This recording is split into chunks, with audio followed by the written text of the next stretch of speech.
Hindi ko siya mapakausap sa inyo kasi baka bawal. So, baka mawala yung telephone privilege ba. So, yes. Narinig niya kayo. Narinig niya kayo and sabi niya na please extend to them my thank you and we should all hope for the best. Please extend to them my thank you and we should all hope for the best. And sinabi din niya na lahat ng everything that I did was for my country, whether that statement is acceptable or not.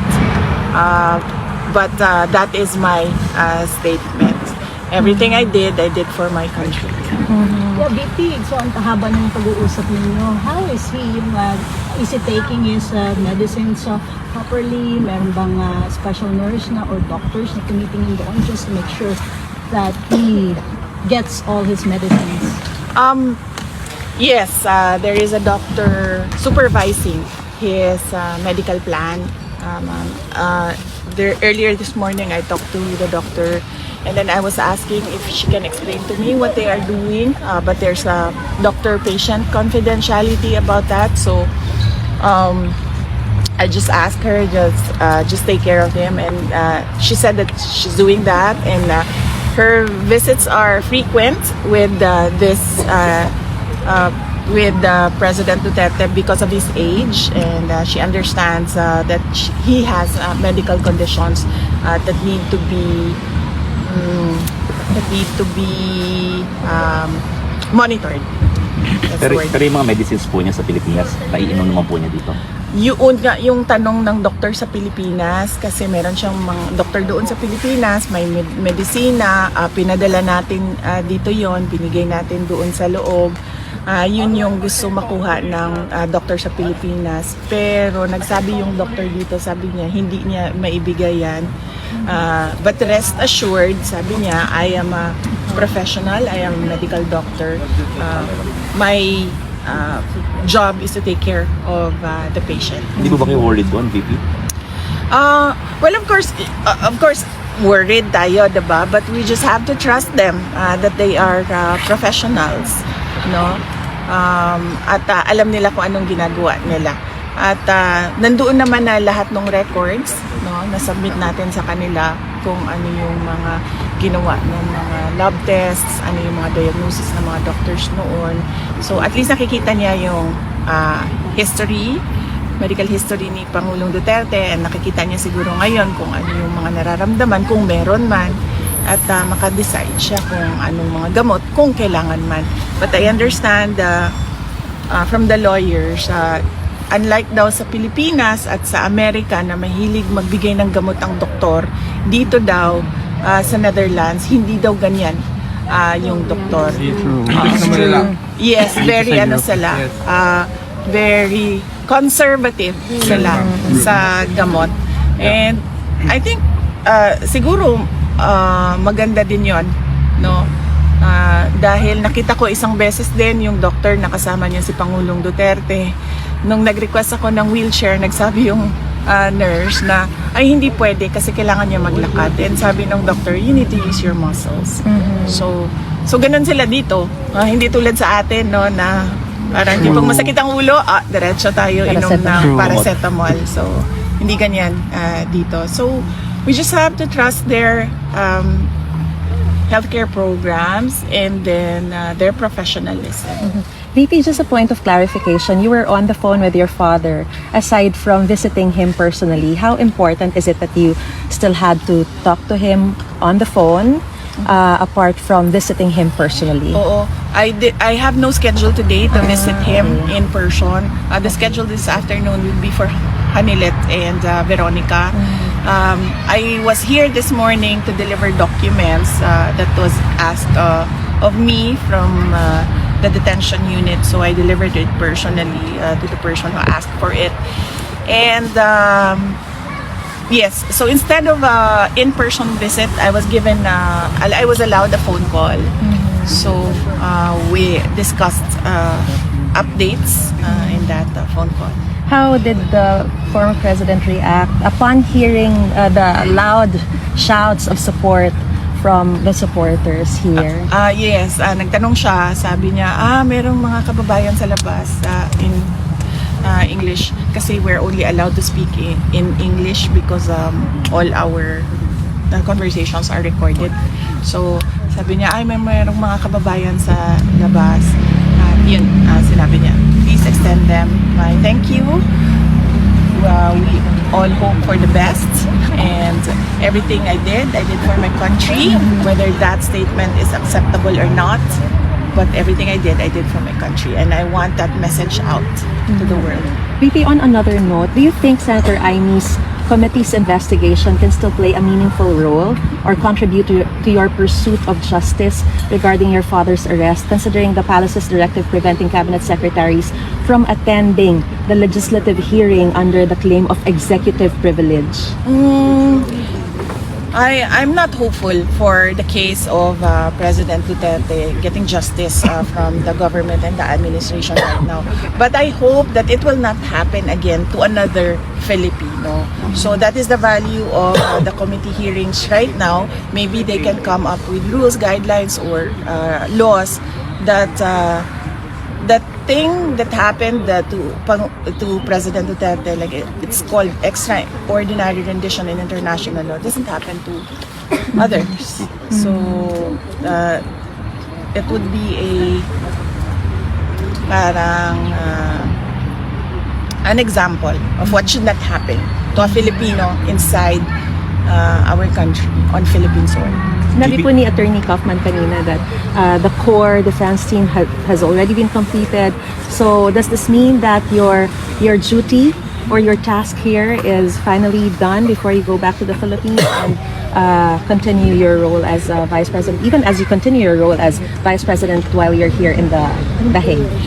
Yes, everything is organized with the lawyers, and there is already a system for the family with regard to the visiting here in the detention unit. So yes, and that the last document that was needed of me, I delivered it this morning to the person inside who asked for it. So yes, my task is done. It's And well organized. Does that mean that you're ready to go home? Yes. I'm excited to go home. I just book the travel arrangements to go home. Will you seek legal aid from the ICC? I do not know what the discussions of because there's lawyer-client privilege. No? So I do not know the discussions of Nick and Attorney Kaufman and the former president with regard to professional fees. Vice President, you say your father's message to the rest of the world is everything I did it for my country. How should the rest of the world interpret that? Is that an acknowledgement of responsibility, or can you help us understand what he means by that? Unfortunately, I cannot speak beyond his words. So I guess he expected that there would be different interpretations because he said whether that statement is acceptable or not, that is my statement. So, but unfortunately, I cannot give you an interpretation, and I do not want to go beyond his words. We were cut during our interview a while ago about alliances. Yes, ma'am, sorry. Yeah. Alliances. So I discussed that with Senator Robin Padilla because he's the remaining because there were two of them before, the chairman, former President Duterte, and the president of PDP, and that is Senator Robin Padilla. And I was asking him what will happen to your campaign, and then he said that we will continue the campaign. And I was thinking of how I can help. I'm not part of PDP, but I was thinking how I can help them since President Duterte is already inside the detention unit, and I'm still thinking about it, ma'am. Maybe on my travel back home, I will have time to reflect on what to do next and how to help the country through the campaign and the elections. Clarification lang dun sa pag-uwi niyo po sa Pilipinas, yung mga nabanggit niyo po to kanina in terms of gastos. Opo. Paano po ba yung gastos niyo po dito? Sabi niyo kanina may mga nagbebenta na lang kayo ng gamit imbis na humingi ng donasyon. Can you please elaborate lang po yun? Oo, may nagtanong kanina kung paano daw yung gastusin namin na magkakapatid dito dahil palitan kami sa pagpunta dito at pagbisita kay Pangulong Duterte. At nasabi ko kanina, sabi ko si Hanilat naman merong mga negosyo, long established way, several decades na siguro yung negosyo niya. At ako naman may trabaho, may other income din ako. Yung mga kapatid ko may mga trabaho din, may mga sweldo. At I'm sure meron din silang other income. So, ang arrangement namin ay KKB o kanya-kanyang bayad. Hindi namin napapag-usapan. Hindi rin kami naghihingian ng pera. Napag-usapan namin na hindi tumanggap ng donasyon at hindi humingi ng tulong. So kung kailangan man na mag-dispose ng mga kagamitan para masuportahan yung mga pangangailangan sa pera, ay yun ang gagawin namin. Because kung napapansin nyo, yan yung natutunan namin sa tatay namin. At yan din yung discussion namin kanina na huwag humingi ng tulong. But yun yung prinsipyo niya, pero hindi yun yung makakatulong sa kanya sa loob. Kasi sa loob, kailangan mo sabihin kung ano yung mga pangangailangan mo at ano yung nararamdaman mo, yung mga ganon. Sa doktor, like masakit ang ulo ko, hindi mo dapat tinatago, sinasabi mo, sasabihin mo sa guard, kailangan ko ng shaving cream, so ganon, mga ganon na mga bagay. Marami po nag-offer ng help na sa inyo in terms of financial? Well, wala naman. Well, gusto ko lang din malaman ng mga tao na hindi kami tumatanggap ng donasyon, hindi kami humihingi ng pera, at wala po kaming inauthorize na kahit sino man na tumanggap on behalf of the family. Klaro yun sa aming magkakapatid. Yes. I suppose it was quite a long conversation on the phone. Yes, yes. Can you give us a bit more of a flavour? You say that he has that message to deliver. Is there anything else that you can reveal from that conversation? And how did you find his spirits? Well, he's in good spirits, yes, today. And he was referring to the visit of the lawyers this morning as well. There was a new lawyer introduced to him. She recently received her papers to be part of the team. And then, and then we discussed birthdays, because in the family, many family members have birthdays March, April, and May. So we discussed birthdays, whose birthday is it today, and whose birthday is it on April 14, and whose birthday is it on April 10 and May 31. And then he gave his birthday wishes to everyone. And then, well, he repeatedly said, and I told him, I understand where you are coming from, and I totally agree with the urgency. He wants to go back to the Philippines. Sabi niya, I am an old man, I can die anytime, but I want to die in my country. And I told him that we understand that you want it now and it is urgent. And he said yes. And I told him that the lawyers are working every day on your case, and there is a lawyer every day visiting you, explaining what they are doing. How does he spend his days? Well, he said that he went to, I think there's a common room inside. So he mentioned that he went to the common room, and then of course there's a TV in their unit, so he watches the television. And then I reminded him to add daily outside walking and prayers to his daily activities. Is he getting used to Dutch food? Maybe, likely, or maybe the commissary or the kitchen inside is doing something for him, because I understand every meal has rice already. But he's confused about the sun. So he said he's telling me it's 8 p.m. and there's still sunlight. There's the sunrise and the sunset. So yes. And has he had contact with other detainees? I would assume yes, because he said that he went to the common room. That's what he called it, the common room. So I would assume there are other detainees there in the common room. Would he reconsider writing his own memoir? That is something that I told him the first few days that I was visiting him, just write a book. And then he said that, and I told him Rizal wrote No Limitangere and El Filibusterismo, and he said, he answered me, at what age did Rizal write his book? Because I am 8 years old, and do you think I have the patience to? Still right. Yes. Pipi, kamusta daw po yung laundry ni tatay?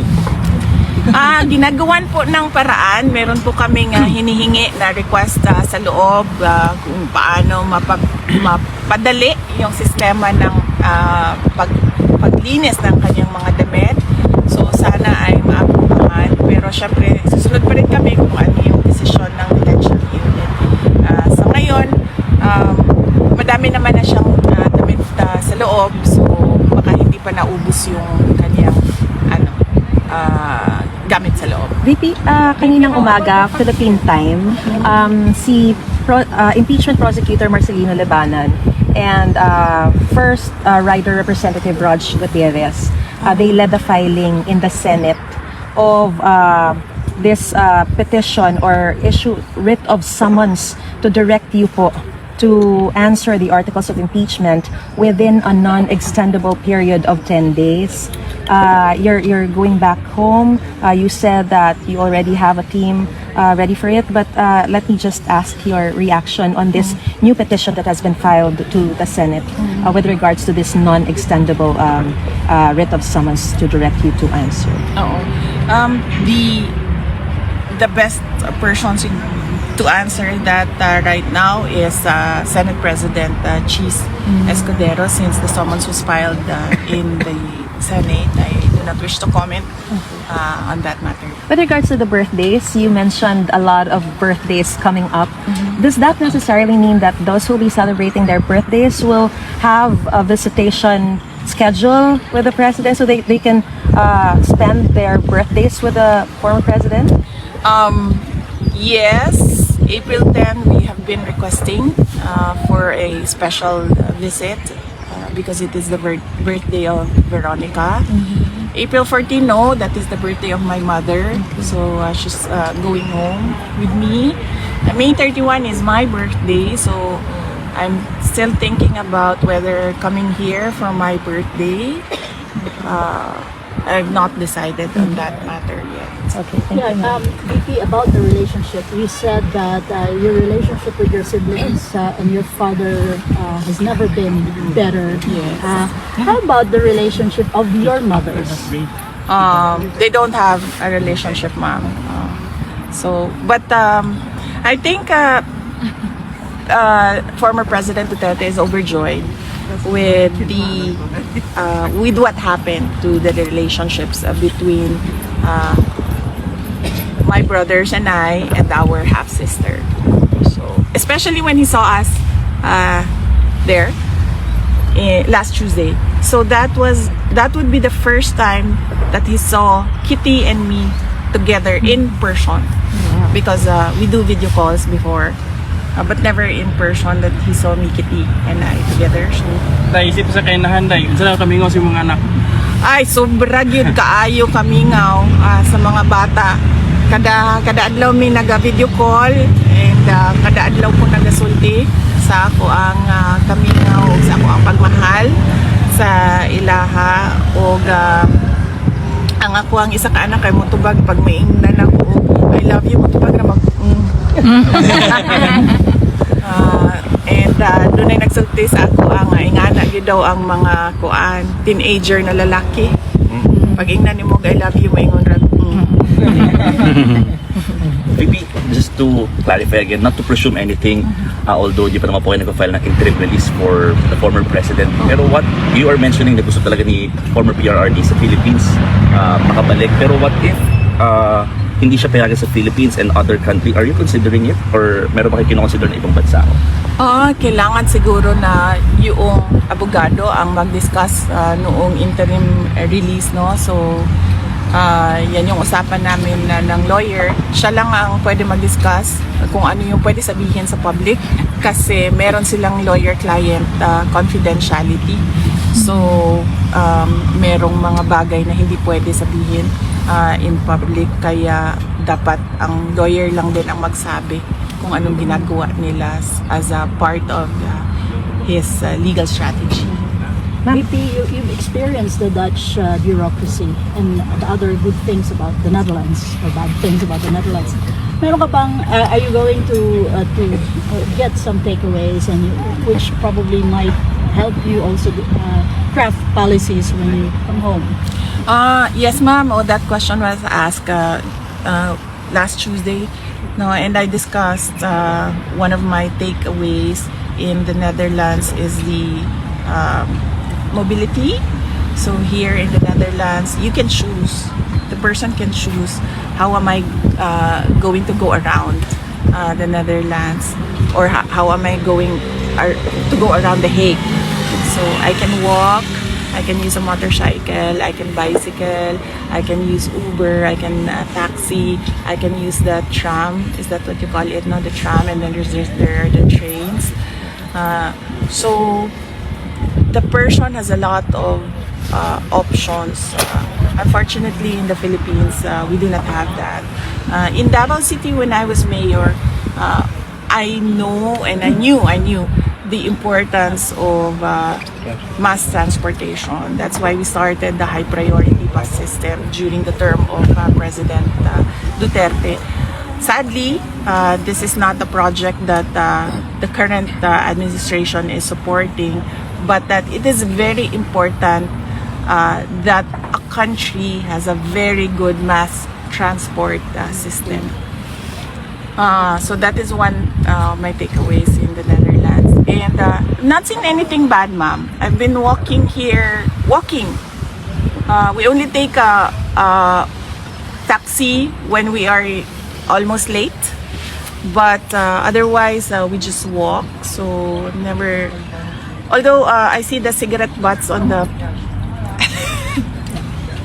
I see the cigarette butts on the sidewalk and everywhere else. It's something that you do not see in Japan.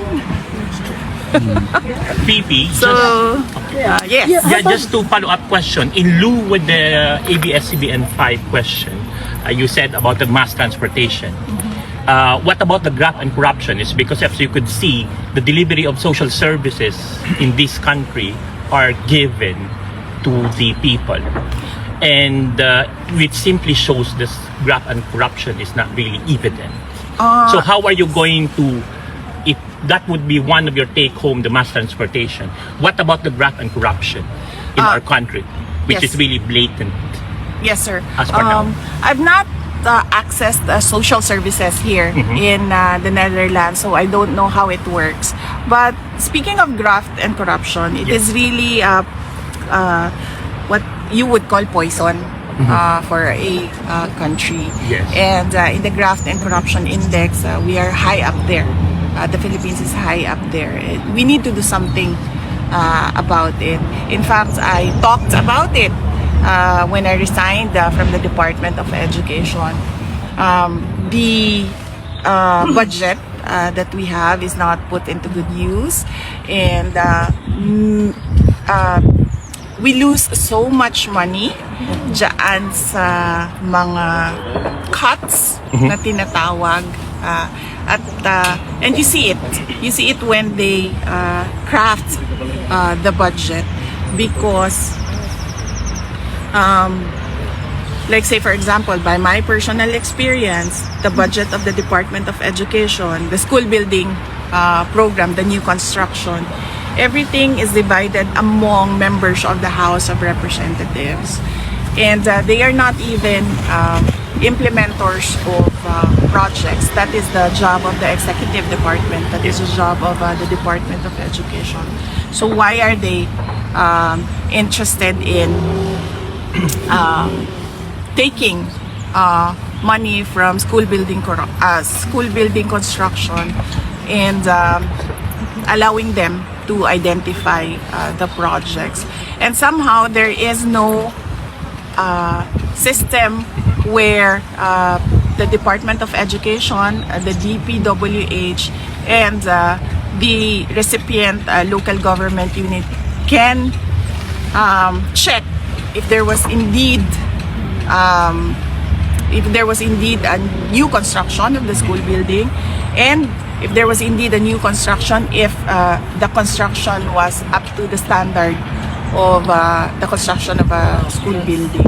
So that is an example, and that is my personal experience. And I'm sure there are a lot of other incidents inside the departments in the government where there is graft and corruption. So it's poison to a country, and it needs to be cut. It needs to be taken out so that the money of our resources are put to good use. BP, ano na lang, Thank naiba you. tayo. Kasi mensahe na lang po, BP, sa mga supporters ni Tatay Digong. Kasi itong lugar na to, tinawag na nilang Duterte Park. So araw-araw pupunta sila dito para pagbigay ng moral support kay Tatay Digong. Mensahe na lang, BP, sa kanila. Oh, well, yes.